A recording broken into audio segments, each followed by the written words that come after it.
Estimadas maestras y maestros, no saben cuánto gusto me da poder compartir con ustedes esta información en este consejo técnico ordinario que tenemos que realizar.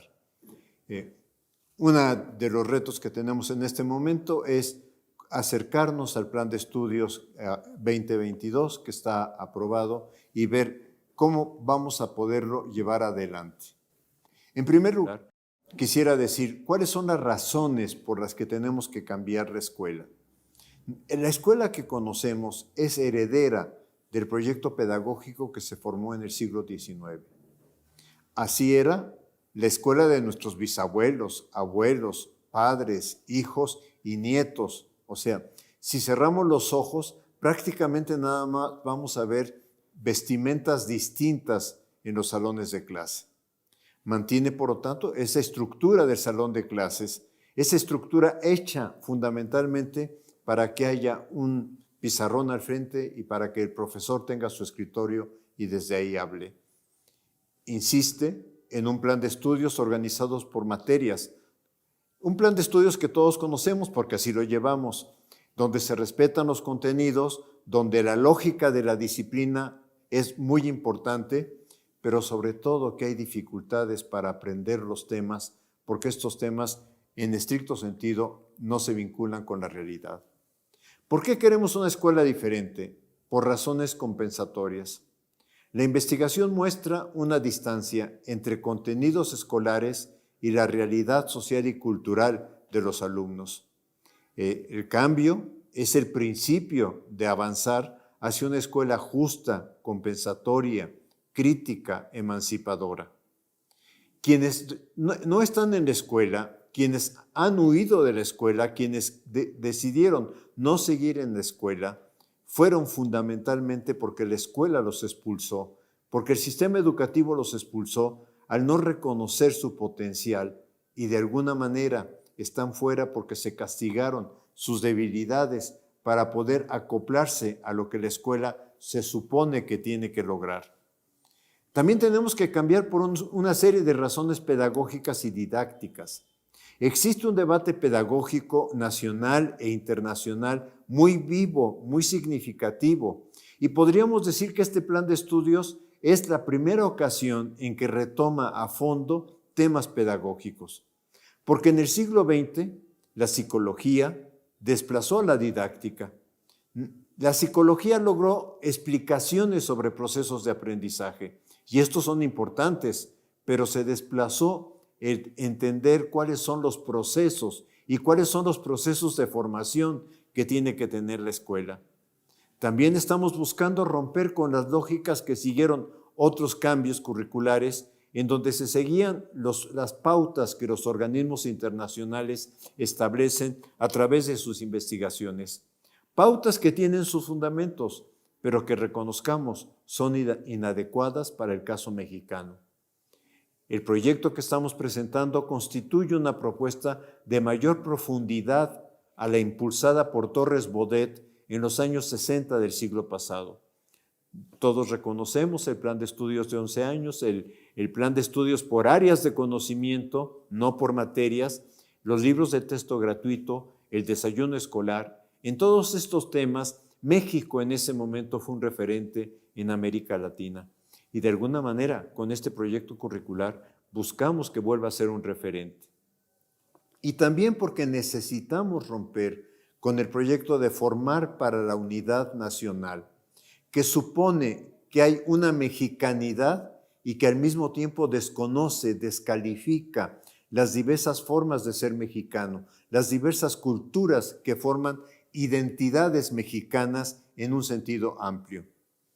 Transformar este plan de estudios reconoce que nosotros los docentes somos profesionales de la formación y del aprendizaje y que como todos profesional tenemos autonomía que de hecho hemos ejercido para trabajar con nuestros estudiantes y capacidad de tomar decisiones fundamentadas sobre aquello que hacemos con los estudiantes.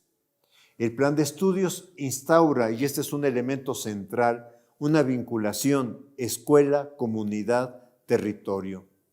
Reconoce que que cada escuela es única, que no hay dos escuelas iguales, que cada escuela tiene sus circunstancias y sus procesos y sus problemas. En ese sentido, la escuela está en un contexto específico. Que la escuela requiere vincularse de otra manera con la comunidad para impulsar sus valores, para analizarlos críticamente en algún momento en que estos valores de la comunidad se contradigan lo que nosotros estamos buscando de una buena democracia, de un buen ciudadano. La escuela abierta a lo que es más allá de sus bardas, porque si bien las bardas fueron creadas para proteger a los niños, hoy también las bardas están hechas para cerrar que la realidad entre y también invada el trabajo de la escuela. Y estamos considerando que el Consejo Técnico es el responsable de la primera etapa del codiseño curricular. El plan de estudios está conformado, y ustedes seguramente ya lo han estudiado, en 4 campos formativos que están construidos desde la pluralidad de saberes y conocimientos de las distintas disciplinas. No los voy a leer porque ustedes los tienen ahí enfrente, y al mismo tiempo está armado con 7 ejes articuladores. Estos 7 ejes son rasgos humanos de formación ciudadana democrática. Lo único que pudiera yo expresar, que quizá en esta lámina no logro presentar en forma adecuada, es que si bien en los campos formativos hay que trabajar saberes que proceden de distintas disciplinas, no todos los ejes, inclusión, pensamiento crítico, interculturalidad crítica, igualdad de género, etcétera, no todos esos ejes hay que expresarlos en cada etapa, en cada proyecto que desarrollemos a partir del análisis del campo formativo. Necesitamos también transformar nuestro concepto de alumno y de alumna. Esto es, ayudar a que se rompa el rol que históricamente el niño, la niña, el adolescente asume en la escuela. ¿Cuál es ese rol? Todos lo conocemos. Escuchar la clase y tomar apuntes. Escuchar al profesor y estudiar solamente aquello que él considera que va a formar parte del examen o de la calificación. Hacer ejercicios, llenar planas, trabajar el libro de texto según lo determine el docente. ¿Qué es lo que nos ha faltado? ¿Cuál ha sido el gran error de nuestra escuela? No ayudar al alumno a que se pregunte qué quiere aprender. El aprendizaje tiene que ser algo de él, no incluso de que hablemos de motivación, no. El aprendizaje tiene que responder a ¿para qué quiero aprender algo? Y esto va a llevar muchísimo esfuerzo de nosotros y de las familias, por supuesto, y de la sociedad para que el alumno empiece a preguntarse ¿qué quiero aprender? Y entonces esto ayudará a que no trabajen solo por aquello que se califica en la escuela. Necesitamos transformar el concepto evaluación, calificación, evaluación formativa. Yo diría que en México y en el mundo se confunde evaluación con calificación y se considera que la evaluación sumativa y que los portafolios de evidencias y que las rúbricas y que todo esto hacen la evaluación. Yo diría, hagamos una distinción clara que el plan de estudios establece. La calificación clasifica, no ayuda a mejorar. Los números o las mediciones que se hacen en las pruebas estandarizadas no logran reflejar lo complejo de un proceso como es el aprendizaje. ¿Qué es la calificación? El resultado de presentar determinadas evidencias necesarias. Pueden ser tareas, ejercicios, reporte de proyecto o en secundaria el reporte de un laboratorio, exámenes periódicos murales, representaciones en la comunidad o cualquier otra actividad que podamos considerar que refleja el aprendizaje. La calificación es una necesidad del sistema educativo. No surgió, y esto me parece muy importante insistirlo, surgió en el siglo XIX, cuando se establecieron los sistemas nacionales de educación pero no surgió ni desde la pedagogía ni desde la didáctica. Este es un tema que tenemos que trabajar con cierto cuidado. Tenemos que buscar cómo logramos establecer una evaluación formativa. Yo aquí sigo mucho la didáctica francesa y en ella se plantea que la finalidad de la evaluación formativa es retroalimentar. Pero una cosa muy importante, que el punto de partida es que el sujeto logre autorreflexionar sobre lo que está haciendo, autoanalizarse. El riesgo de la evaluación formativa es rigidizarla, porque al rigidizarla, al ponerle formatos, lo que vamos a hacer es impedir que fluya. Por eso el autor que estoy siguiendo, Scallon, propone impulsar mecanismos informales. Y esto va a ser un reto para ustedes, porque son ustedes los que tienen que construir con sus alumnos esos mecanismos informales.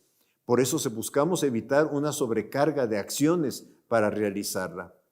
Evitar sanciones a partir de lo que el estudiante diga como evaluación formativa. Y por eso la evaluación formativa, como criterio que plantea este autor, necesita asumir una dimensión personal. Necesitamos un tema que va a ser complicadísimo, pero que tenemos que empezar a trabajar en él, que es cómo avanzar en colaborar en que los padres de familia, los tutores y la sociedad empiecen a considerar de otra manera lo que tiene que hacer la escuela.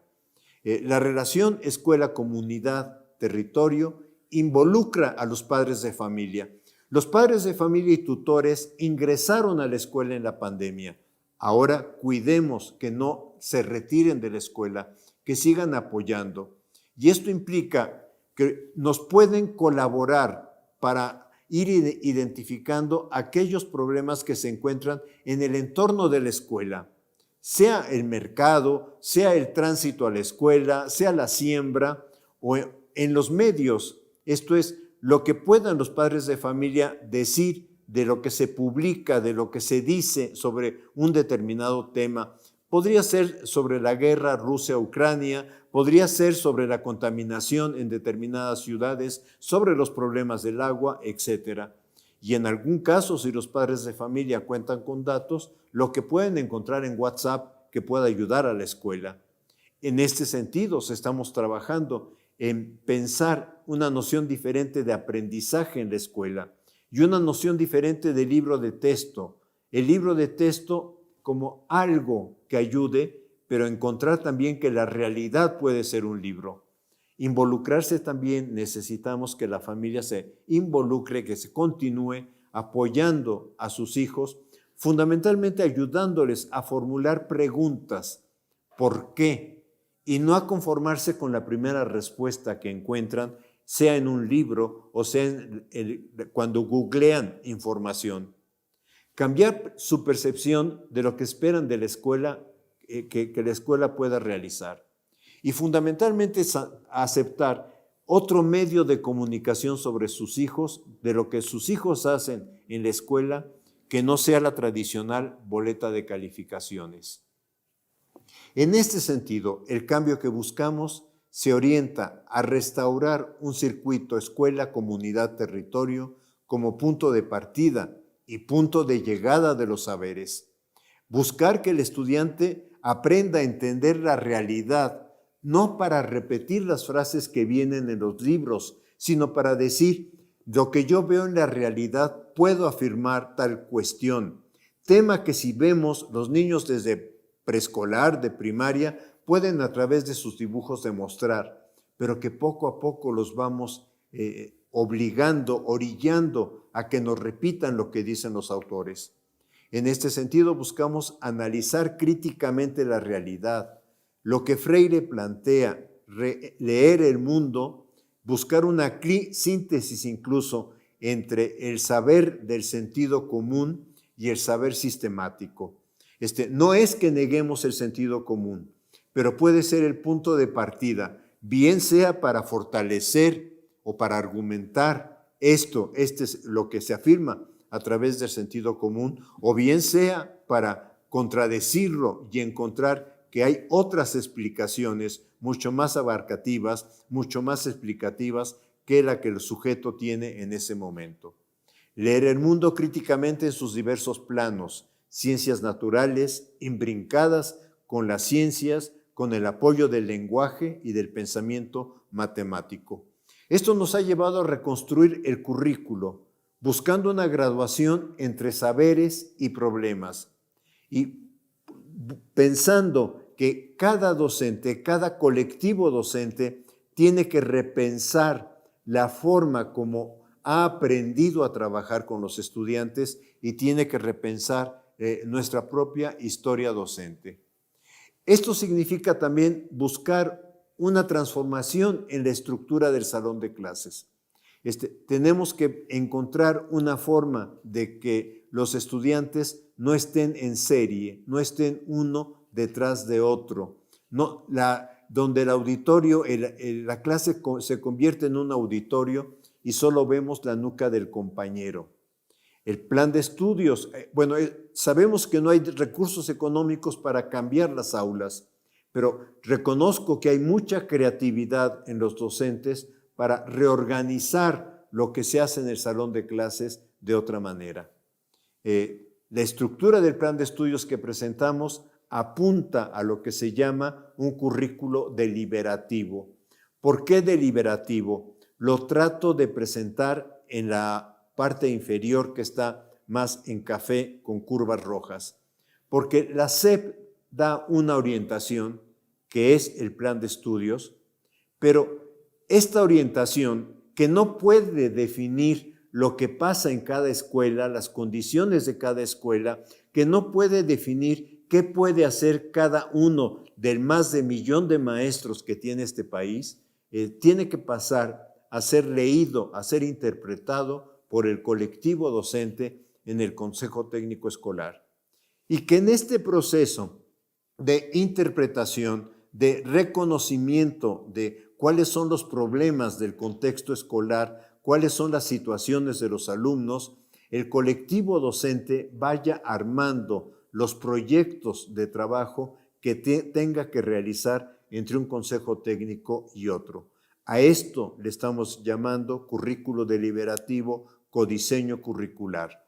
De esta manera, el codiseño se inicia en esta reflexión que hace el consejo técnico, que le permite planear por proyectos cada etapa, elegir los problemas eje que considere para ir avanzando hacia el programa analítico, cuya primera etapa se hace en el consejo técnico.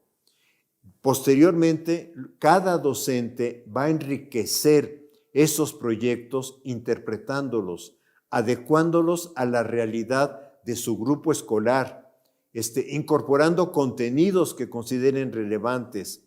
También tenemos que ir desarrollando experimentaciones en nuestra práctica para ir complementando el programa analítico. Posteriormente, estos elementos nos ayudarán a retroalimentar el plan de estudios. Entonces, el plan de estudios yo diría que está concebido como una dialéctica de arriba a abajo. La SEP hace la orientación, pero también esperamos con mucha, expectativa, esto que puede ser el currículo de abajo arriba, esto que ustedes pueden aportar diciendo estas partes curriculares tienen que completarse, tienen que construirse, tienen que reconstruirse de acuerdo a nuestra experiencia. En este sentido, yo diría que estamos armando un proyecto curricular abierto. En esta idea de reconocer el profesionalismo de los docentes, aparece también el concepto de autonomía profesional del docente. Quiero decir una cosa, cuando un cirujano entra a un quirófano, no encuentra una lista que diga, si usted va a hacer una cirugía del aparato digestivo, los pasos que tiene que seguir son estos. Pero si enfrente dice, si va a hacer la cirugía de corazón, los pasos a seguir son estos. El cirujano tiene autonomía para tomar decisiones y esto es lo que queremos reconocer en el trabajo colectivo del Consejo Técnico Escolar, en la academia de docentes o en lo que realicen los docentes, para que puedan analizar y discutir los temas que consideren fundamentales del plan de estudios, para que puedan discutir también cuál es el contexto de su comunidad donde está la escuela y qué retos tiene que afrontar, porque no necesariamente todo lo que rodea la escuela, hablemos de alcoholismo, hablemos de drogas, hablemos de otro tipo de situaciones de la escuela los tiene que asumir, al contrario, tiene que afrontarlos y ayudar a los estudiantes a que vean cómo no son valores que vale la pena desarrollar en una formación democrática y discutir el programa sintético.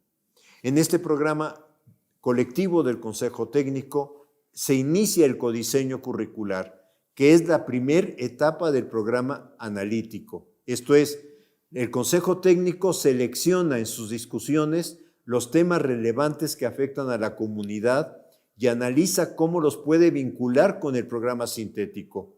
Y de ahí elige o sugiere algunos proyectos viables a realizar entre un consejo técnico y el siguiente. En su caso también puede reordenar los contenidos e incluso estamos pensando que puede integrar otros contenidos que emerjan del contexto donde está la escuela al programa sintético. Muy claramente lo entendemos con las comunidades que tienen una lengua originaria, pero no solamente se circunscribe a estas situaciones. El Consejo Técnico posteriormente, en un siguiente consejo, tendrá que analizar, valorar lo que se pudo realizar, los problemas y dificultades del trabajo que enfrentaron y de alguna manera proyectar el trabajo para el siguiente Consejo Técnico. Ya con estos elementos, el docente requiere completar el codiseño curricular en función de las condiciones de su grupo escolar.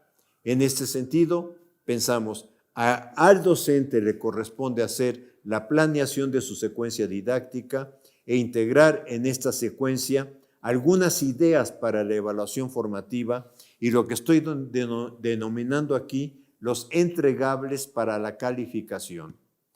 Este es un intento de diagramar lo que estamos pensando en este momento para la tercera fase, que como ustedes saben es primero y segundo de primaria. Es, por una parte, en la parte inferior de este arbolito se encuentran algunos problemas, no los problemas, en esto quiero enfatizar, algunos problemas que nosotros estamos pensando como ejemplificación de lo que puede tomar como base el trabajo que van a hacer ustedes en el Consejo Técnico, que puede ser de la familia, de salud y alimentación, de violencia o paz, el cambio climático, el agua, la violencia, los derechos, pero insisto, son ejemplos, no son los problemas, y en esto sí quisiera ser enfático. Y tenemos tres grandes ámbitos disciplinares en los que hay que avanzar, que son los lenguajes, y en este caso es lectoescritura, donde tenemos que iniciar, que puede ser en lengua originaria o en lengua de señas o en lengua o en el español, obviamente. Un acercamiento a la cultura, por eso se coloca aquí familia, pero en realidad la cultura primera que tiene el alumno es aquella que lo rodea, es lo que está en torno de su escuela. Hay algún autor que dice, es que a veces buscamos hacer visitas a 5 kilómetros, a 10 kilómetros, a 20 kilómetros de la escuela y ni siquiera se conoce qué es lo que está rodeando la escuela. Y eso son las formas de ropa, las formas de vestimenta, las artesanías, etc. Y en último rubro aquí también es artes visuales, que son danza, música, teatro. Esto es, buscamos que el estudiante, y claramente se abre en este tema, entienda que los artes visuales son una forma del lenguaje, son una expresión del lenguaje, sea estética, de pintura, de música y de bailar. Lo que intenta, lo que rodea el árbol es como ir diciendo, tenemos que ir construyendo el proyecto de trabajo, articulando estos saberes, articulándolo de alguna manera en que vayamos avanzando en torno a ellos. Aquí está un ejemplo también, ejemplo no es la definición del programa sintético de saberes y pensamiento científico. Aquí se ve con más claridad en el tronco del árbol pensamiento matemático y pensamiento científico. Vemos un ámbito de temas, cuerpo humano, salud, alimentación, animales y plantas. Vemos los problemas. Aquí quedó un poquito más claro, por ejemplo, en pensamiento matemático para el primero y segundo de primaria, ordenar, series, conteos, operaciones básicas, figura geométrica, etc. O sea, pero son ejemplificaciones de lo que de alguna forma tienen que construir. Como todo ejemplo, como todo intento de diagramar, tiene sus limitaciones. Esta es una propuesta de un modelo dinámico de planeación didáctica. Por una parte tenemos la planeación, problemas contextuales, los saberes que tienen los alumnos y los saberes sobre los cuales tendríamos que trabajar, los procesos de grado creciente de complejidad, y por otra parte lo que intento de alguna manera trabajar es que se planea simultáneamente secuencia didáctica, espacios de evaluación formativa y entregables para calificar, y que hay una relación mutua entre estos tres elementos. Esto es, las situaciones, problemas o los proyectos o los contenidos que vamos seleccionando después se van a traducir en determinados entregables y van a aparecer en la evaluación formativa en términos de los alumnos están mostrando aprendizaje, los alumnos están mostrando dificultades para hacer la tarea o dificultades en los trabajos, etcétera. Y entonces estos pueden ser los puntos de reflexión en la evaluación formativa que tendrían que ver a qué se deben y sobre todo qué circunstancias lo causan y qué podemos hacer en conjunto maestros, alumnos e incluso en su momento padres de familia. Y esto también lleva a repensar las secuencias didácticas. Por eso lo que estoy planteando aquí y lo estoy planteando como dinámico es esto entra en movimiento, como toda gráfica tiene sus limitaciones, pero entra en movimiento. Lo que no quisiera, por favor, para los colegas directores, supervisores, es que esto lleve a que se les exija a los maestros por semana una planeación de este tipo.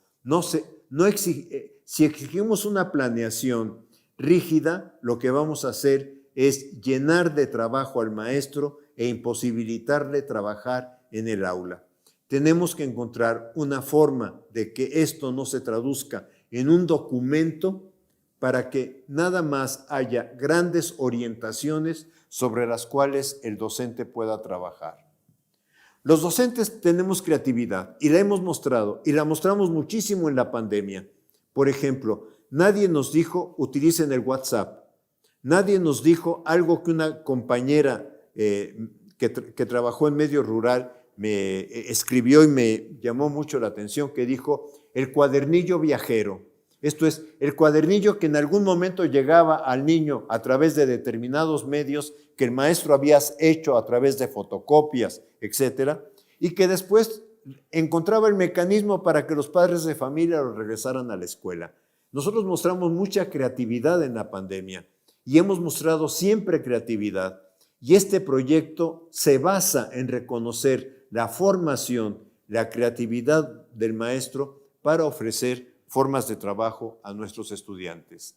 No quisiera terminar sin formular algunas posibles, y también insisto, posibles preguntas generadoras desde la perspectiva de Freire. O sea, utilizando el concepto de palabra generador de Freire, intentando llevarlo a lo que tenemos como reto en el Consejo Técnico. Y en ese sentido las preguntas serían, ¿qué reto representa la propuesta pedagógica del Plan de Estudios 2022 para el trabajo colegiado en la escuela? ¿Qué situaciones del contexto que afectan el entorno escolar pueden convertirse en referente para desde ahí organizar proyectos integradores? ¿Cómo imaginamos que desde ese proyecto se puedan integrar saberes de distintos ámbitos disciplinarios? ¿Cómo podemos pensar que se puede realizar la evaluación formativa sin que ésta se rigidece? Pero Compañeros maestros, la verdad, tómenlas como preguntas generadoras. Si no les sirven, no las tomen. Que el Consejo Técnico Escolar con responsabilidad, con la responsabilidad profesional que tenemos, armemos entonces las preguntas generadoras que nos ayudarían a nuestro trabajo. Solo me queda agradecerles y esperar que esta pequeña intervención con ustedes haya sido de su interés. Muchas gracias. Gobierno de México.